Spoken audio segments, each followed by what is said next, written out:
PM Modi Japan दौरे पर हैं, क्या कुछ वहां पर पीएम मोदी ने कहा, सुनाते हैं आप। समय के लिए अभी से जो हो रही है उसमें नीतिगत फैसले, रणनीति और आने वाली जो वैश्विक स्तर पर जो चुनौतियां हैं उनसे निपटने के लिए तमाम यहाँ पर मूल मंत्र एक दूसरे के साथ साझा किए जाएंगे।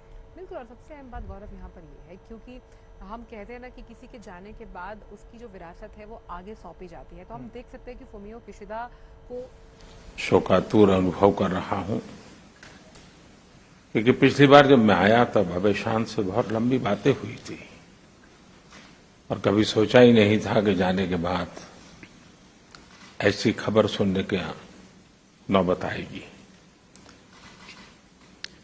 अबे शान और उनके साथ आपने विदेश मंत्री के रूप में भी भारत और जापान के संबंधों को नई ऊंचाई पर भी ले गए और बहुत क्षेत्रों में उसका विस्तार भी किया, और हमारी दोस्ती ने एक वैश्विक प्रभाव पैदा करने में भी बहुत बड़ी भूमिका निभाई, भारत और जापान की दोस्ती ने। और इन सब के लिए आज भारत की जनता अबे शान को बहुत याद करती है, जापान को बहुत याद करती है। भारत एक प्रकार से अबे शान को मिस कर रही है,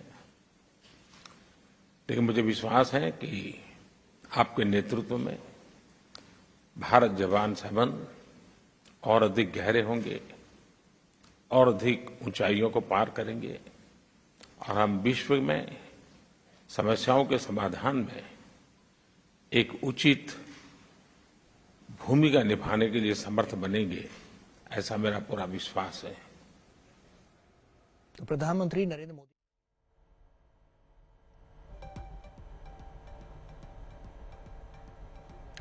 तो जापान के दौरे पर हैं पीएम मोदी। पीएम मोदी का आज का कार्यक्रम आपको बता दें, आज सुबह 8 बजे जापान के पीएम फुमियो किशिदा के साथ उनकी द्विपक्षीय बैठक हुई। क्या कुछ वहां पर पीएम मोदी ने कहा, आपको अभी हमने सुनाया। सुबह 10:30 बजे जापान के पूर्व पीएम शिंजो आबे के राजकीय अंतिम संस्कार समारोह में पीएम मोदी शामिल होंगे। दोपहर 3 बजे पीएम किशिदा और शिंजो आबे की पत्नी अकी आबे के प्रति संवेदना व्यक्त करेंगे। जापान के पूर्व पीएम शिंजो आबे का अंतिम संस्कार 20 देशों के राष्ट्रीय अध्यक्ष वहां पर मौजूद रहेंगे। 8 जुलाई 2022 को उनकी हत्या हुई थी। जापान के पूर्व पीएम शिंजो आबे के राजकीय अंतिम संस्कार समारोह में पीएम मोदी शामिल होंगे। गीता मोहन मेरी सहयोगी जुड़ गई है हमारे साथ ज्यादा जानकारी के साथ। पीएम मोदी को अभी हम सुन रहे थे, आज आगे क्या कुछ कार्यक्रम उनका रहने वाला है, गीता? देखिए मल्लिका, शिंजो आबे बहुत ही अच्छे मित्र भी थे मोदी जी के, तो इसीलिए स्टेट फ्यूनरल में कुछ ही कम लोगों के स्टेट फ्यूनरल में प्रधानमंत्री नरेंद्र मोदी खुद गए हैं। तो शिंजो आबे के स्टेट फ्यूनरल में जाना ही एक बहुत ही बड़ा मैसेज है कि भारत और जापान के रिश्ते भारत के लिए कितने महत्वपूर्ण हैं, और शिंजो आबे का जो रोल था भारत और जापान के रिश्तों को बढ़ाने में, वो कितना इम्पोर्टेंट था।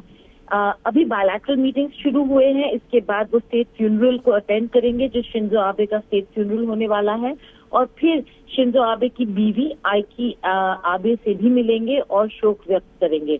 बायलैटरल जो कॉन्वर्सेशंस है उसमें Indo Pacific security, defence cooperation, trade cooperation में फिर से बात होगी।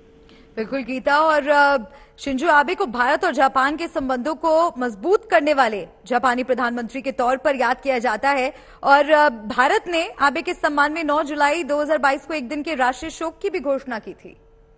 बिल्कुल, शिंजो आबे न केवल भारत और जापान के रिश्तों के लिए उन्होंने बहुत इम्पोर्टेंट रोल प्ले किया था।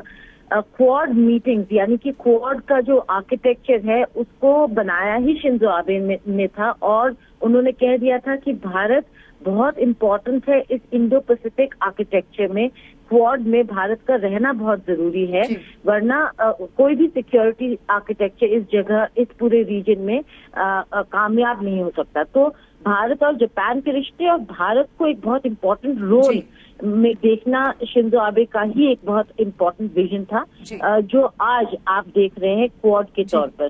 तो शिंजो आबे का रोल बहुत इम्पोर्टेंट है, और प्रधानमंत्री नरेंद्र मोदी के लिए उन्होंने मित्र भी खो दिया। जी, शुक्रिया गीता, जानकारी दर्शकों तक पहुंचाने के लिए।